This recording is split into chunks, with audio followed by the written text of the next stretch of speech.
এখন আমি রয়েছি জিটি রোডে, আর জায়গাটা হচ্ছে কোন্নগর।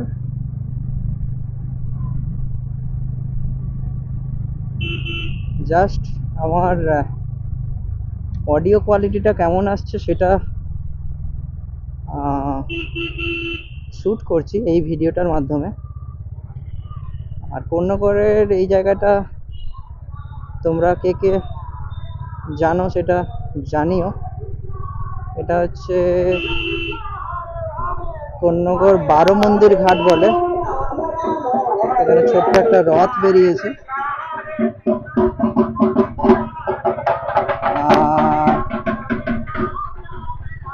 এই সামনেই একটা মন্দির রয়েছে কোন্নগরের রাজরাজেশ্বরী মন্দির, এই যে এই বাম দিকে। এই মন্দির খুবই বিশাল বড় মন্দির।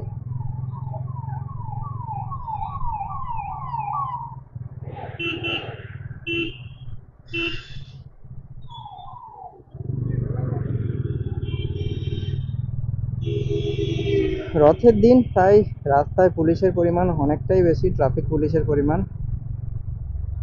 আর which is a good thing. তো অডিও কোয়ালিটি কেমন হচ্ছে সেটা জানিও। এর আগে অনেক রকম টোটকা, অনেক রকম জোগাড় লাগিয়ে ট্রাই করেছি, প্রত্যেকবারই আওয়াজটা কেটে কেটে আসছিল। আর এবারটা আবার একটা উইন্ড মাফ লাগিয়েছি এবং সেই সঙ্গে একটা প্লাস্টিকের কভার টাইপের লাগিয়েছি। আমি দেখাবো যদি এই কোয়ালিটি ভালো আসে তো এর পরের ভিডিওতে আমি দেখাবো আমার এই অ্যারেঞ্জমেন্টটা। তো তার জন্য চ্যানেলটা দরকার হলে সাবস্ক্রাইব করে রাখো। ও, রাস্তায় ভালোই ভিড়।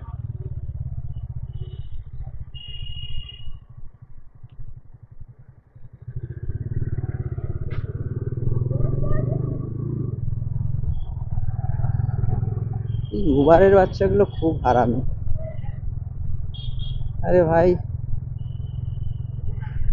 বাইকারদের নিশ্চয়ই বাইকারদের থেকে বেশি স্পিডে তুই যেতে পারবি না, সো একটু সাইড দে। যেখানে একটু ফাঁকা জায়গা আছে সেখানে চেষ্টা করলেই তো তুই। ও, সামনে বেড়ালটা চলে গেল। এক আরেক চব্য। এবার ঠিক আছে। আমি আবার বেড়াল টেড়ালকে খুব মানি।